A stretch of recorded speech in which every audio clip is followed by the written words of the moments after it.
Todas las personas tenemos una identidad de género y nuestra identidad de género se conforma en los primeros meses de nacimiento, digamos de los 18 a los 24 meses de edad. Eso es lo que dicen algunos especialistas en el tema. Lo que sabemos es que todas las personas al inicio de nuestra vida tenemos una identidad de género. Nuestra identidad de género puede coincidir o no coincidir con el género que nos impusieron en el momento de nuestro nacimiento. Esto es importante, ¿por qué? Porque es importante esclarecer el mito de que el género está dado en el momento del nacimiento. En realidad el género es una construcción social, ser hombre o ser mujer, y entonces en el momento del nacimiento, sin ninguna, digamos que, eh, sin ninguna forma de asegurar que a cierto tipo de órganos sexuales les corresponde un cierto tipo de género, pues lo que comúnmente se hace es que cuando vemos un pene decimos es un hombre y cuando vemos una vulva decimos es una mujer. Sin embargo, ser hombre o ser mujer es algo mucho más complejo que tener un órgano sexual visible. Incluso hoy sabemos que el mismo sexo, no el género, el sexo, no es binario. No es que porque yo tengo una vulva quiere decir que entonces genero únicamente estrógenos o progesterona, o que mi carga genética es solo XX. O sea, puede haber y existe una serie de variaciones en las personas comúnmente. Entonces, incluso el sexo no es binario. Pero bueno, sí, desde los primeros años de vida podemos saber cuando una persona se identifica o no se identifica con el género asignado o impuesto. Y a estas personitas que no, su vivencia no coincide con la impuesta, les llamamos infancias trans. ¿Cómo explicar este esta construcción de identidad, ¿no? Y sobre todo, ¿qué le dirías a la gente, a las personas que nos están viendo y que nos van a ver? Porque seguramente esta plática después se va a estar visualizando. ¿Qué significa este proceso? ¿Cómo es que se da este proceso?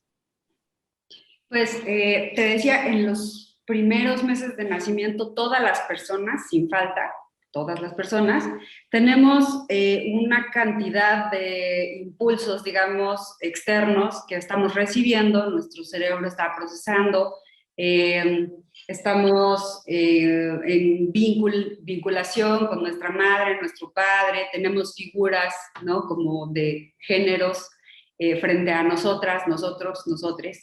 Y bueno, pues nuestra identidad se construye de manera especial en cada persona y particular en cada persona.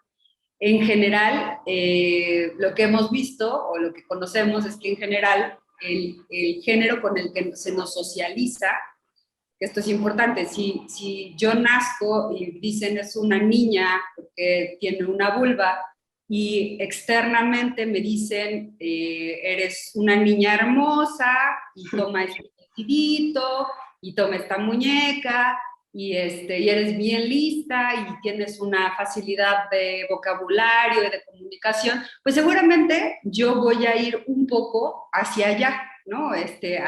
A socializar, a usar mi lenguaje de manera pues más fluida. Cuando alguien nace, vemos un pene y decimos es un hombre, en general los impulsos externos son eres bien fuerte, vas a ser un campeón, ten la pelota, juega, y pues las personas vamos construyendo nuestras etapas de vida, digamos, o nuestras facilidades y personalidad en relación a los impulsos externos que tenemos. Entonces, casi siempre las personas, nuestra identidad de género coincide con la impuesta. Es decir, a mí me puede acomodar, quizá no usar vestidos, pero me puede acomodar el verme como una mujer, interpretarme como una mujer, esta facilidad de palabra, entre otras muchas cosas. pero hay personas que dicen, no, pues esto que me están diciendo en realidad no es. Y esto es algo que se da en un porcentaje de la población, que esto, en la medida en la que han existido géneros, ha existido géneros impuestos, ha existido gente que no se identifica con los géneros impuestos.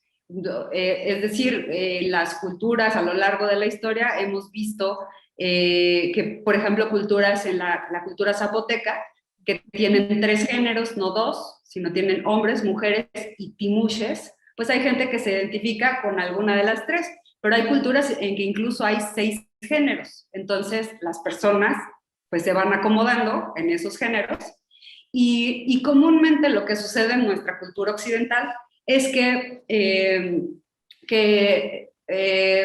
pues los primeros años de vida para una persona son fundamentales, y cuando se les acomoda en una cajita, es decir, si a una personita trans se le está diciendo continuamente, tú eres un niño, pero ella se vive como una niña, pues es un poco difícil estar estableciendo, digamos, lazos sociales, y de hecho a las personas que son trans suelen nacer y educarse y socializarse en familias que somos cisgénero, es decir, que sí nos identificamos con el género impuesto. Entonces, las niñas, niños, niñes trans no tienen ni referentes como para decir, mira, yo soy como esta otra persona, ¿no? O como esta persona. No tienen el vocabulario como para decir, no, mamá, yo no soy niña, soy niño, o viceversa, y no tienen en realidad la construcción del lenguaje para poder comunicarlo, pero lo hacen de algunas maneras. Específicamente en el tema de infancias trans, solo podemos decir que estamos frente a una persona trans a cualquier edad cuando la persona nos dice, mi género es este, y no el que se me asignó o se me impuso cuando nací. Cuando una infancia trans comienza a decir de sus formas que es una infancia trans, algo que vemos comúnmente es que pues las familias en donde estas personitas están creciendo, en general son familias cisgénero, en donde pocas veces tenemos el antecedente de alguna otra persona de la familia que sea trans. Entonces, comenzamos por un desconocimiento absoluto del tema de la identidad de género. Si, por ejemplo, yo nunca cuestioné el género femenino, porque cuestioné estos estereotipos que hay en torno al género femenino, pero yo nunca me cuestioné si era mujer o no era mujer, porque a mí me queda. Pero, y digamos, si esto viene a colación en una familia, pues la familia no sabe que es posible que tengas órganos sexuales de macho, por ejemplo, y que puedas ser una mujer. Entonces, hay un desconocimiento familiar en torno al tema, y lo poco que se conoce en general tiene que ver con estos discursos que pues se han permeado a través de la historia acerca de las personas trans y de lo trans, que pues son bastante incompletas y tienen sesgos a veces, como pues estas historias de no seas así, ¿no? Moraleja, no seas así porque te puede pasar esto, esto y esto, ¿no? Entonces, en general las familias tienen mucho miedo porque, bueno, primero desconocen el tema, después cuando se dan cuenta, tienen frente a la familia a alguien que está viviendo diferente, pues tenemos este bagaje cultural que nos aleja del tema trans. Entonces, algo que puede darse muy comúnmente es que la familia o niegue, trate de corregir. Incluso estas historias permean también en el campo de la psicología. Me ha pasado acompañar familias que me dicen, yo fui con 1, 2, 3 personas especialistas en la salud mental que me dijeron, aléjale los tacones o quítale los carritos, o le faltó el papá, o te ve demasiado, pues, cosas que no tienen ningún sentido, ¿no? Sabemos que del primer año de vida a los 8 años se cursa la primera infancia, y en la primera infancia se establecen los lazos sociales se construye el lenguaje, o sea, hay muchas cosas que suceden en los primeros años de vida. Y cuando una personita trans es obligada a vivir de una manera, pues esto se va, digamos, lastimando, ¿no? En lugar de, pues, promover un crecimiento libre y saludable. Y bueno, las familias comúnmente pasan estas partes, ¿no? Como de desconocimiento, de miedo, algunas de rechazo, y bueno, también hay otras que pues quizá ya han visto más, cada vez vemos más la representación de personas trans. Creo que en última época pues vemos a las personas trans que han aportado cosas a la humanidad siendo más visibles. Y si la familia tiene la fortuna de conocer a una persona trans así, pues seguramente la vida, el tránsito de esta familia será mucho más amable. Algo que pues me atrevo a decir es que no es la persona trans quien transiciona. Esto que decimos, las transiciones, la persona trans solo vive su género públicamente respetado. Quien transiciona es la familia, porque quien tiene que hacer un cambio de chip es la familia, ¿no? ¿Por qué es importante la dimensión jurídica? ¿En qué sentido los afecta?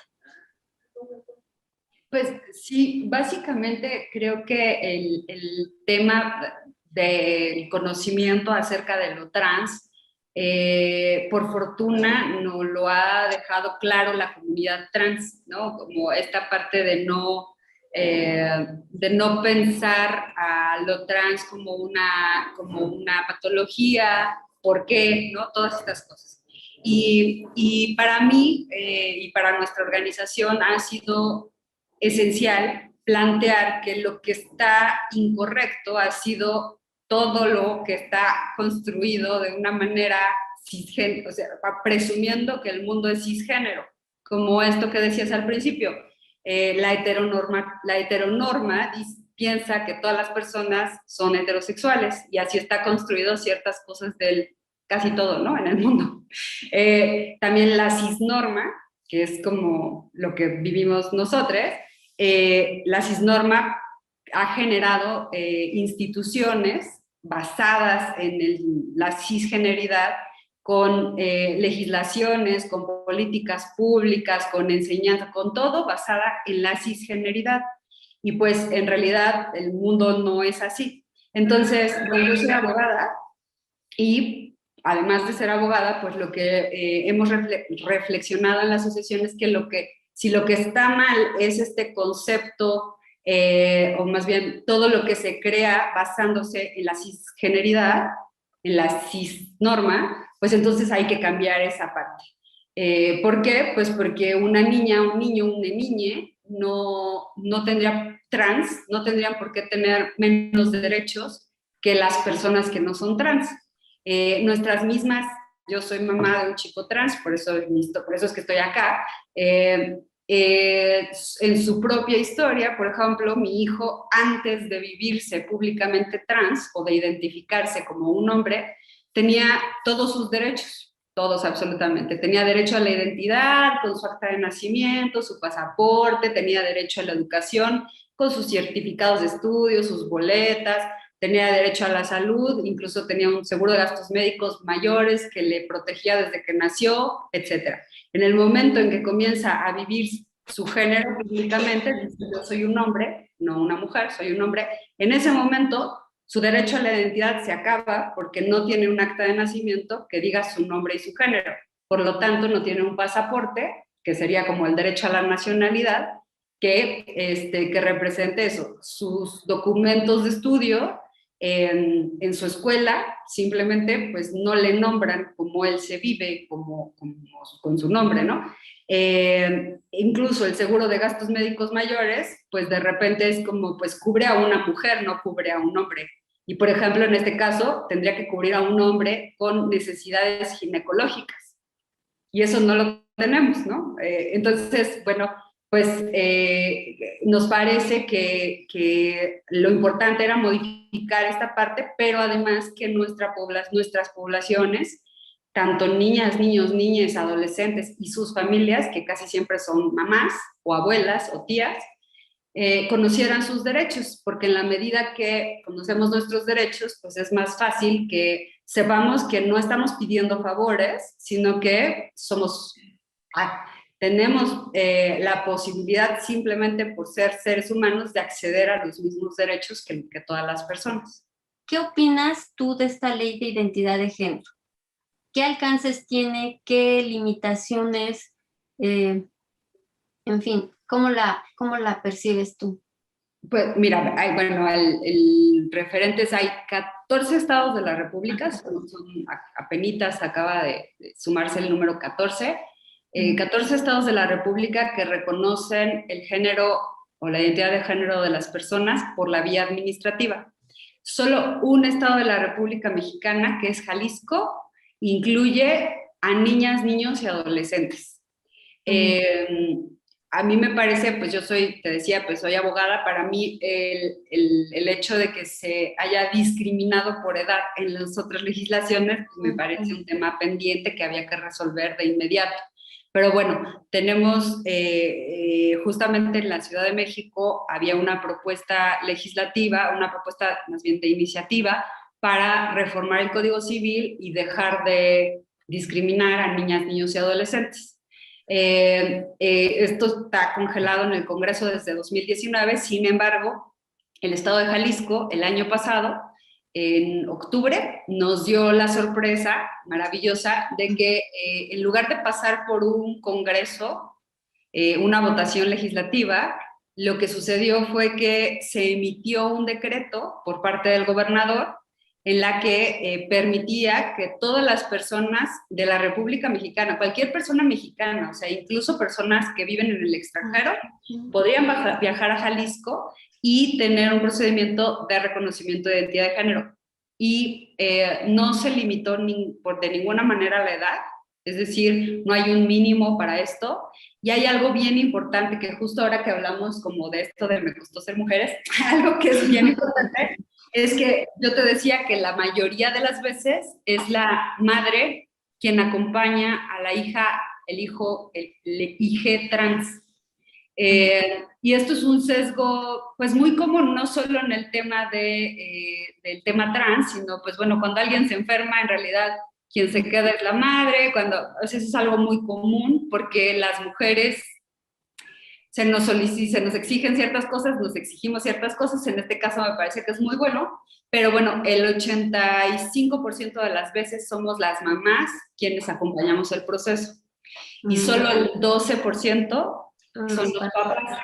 Entonces en Jalisco lo que hubo fue escucha atenta a estos procesos de realidad que vivimos las familias con hijas trans, y lo que se hizo con el decreto fue emitirlo con perspectiva de género. Entonces, lo que dice el decreto es que si nada más está la mamá o si nada más está el papá, si hay algunos casos que llega a ser así, pues no se necesita de la otra persona, ya sea de la otra madre o del otro padre, para poder reconocer el género de las niñas, niños y adolescentes. Entonces, estamos pudiendo tener actas de nacimiento con reconocimiento con casi siempre con las mamás, ¿no?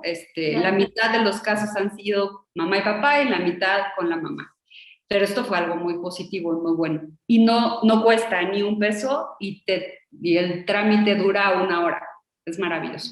En general, para personas mayores de 18 años, en los demás estados hay que presentarse en el registro civil, llevar una identificación oficial, en general piden identificación oficial, comprobante de domicilio y hacer una solicitud, pedir, quiero hacer el procedimiento de reconocimiento de identidad de género, dan un formato que hay que llenar, hay que llevar un acta de nacimiento, le llaman acta de nacimiento primigenia, esta lleva la hora de nacimiento, es como la primera acta que tenemos. Y en esta solicitud se pone pues el género con el que se vive, el nombre que se va a cambiar, y dependiendo del estado, por ejemplo en Puebla acaba de pasar, le llaman la ley Agnes, que es digamos, reconociendo la labor de Agnes, que fue una mujer trans que fue asesinada, Por eso le llamamos la ley Agnes, porque es en su honor. Por desgracia, por ejemplo, en Puebla están pidiendo testigos para hacer este procedimiento y en realidad no tendríamos por qué pedir testigos, ya tenemos unas bases internacionales que nos dicen cómo reconocer la identidad de género de una persona y no se requerirían ni de testigos, ni de dictámenes psicológicos, ni de hormonaciones, nada de eso, ¿no? En eso consiste, en la Ciudad de México, por ejemplo, tarda una semana, no tarda una hora, sino se tarda una semana en entregarla, y cuesta, por ejemplo, en la Ciudad de México cuesta 80 pesos el procedimiento, en Jalisco es gratuito, y bueno, lo que después sucede es que entregan el acta de nacimiento ya con el nombre y con el género, un expediente para que la persona pues tenga este expediente de qué es lo que sucedió, ¿no? Que fue un procedimiento de reconocimiento de identidad de género, y les dan varios oficios que tienen que ver con enviarlo ya sea a la Secretaría de Relaciones Exteriores, a la Secretaría de Educación Pública, en el caso del SAT, por ejemplo, a Hacienda, como digamos a todas las instituciones que tendrían que ver con la vida pública de una persona y que pues, tienen un registro. Y después, bueno, la persona tiene que ir entregando sus documentos y tiene que hacerle el cambio de todos sus documentos de identidad siguientes.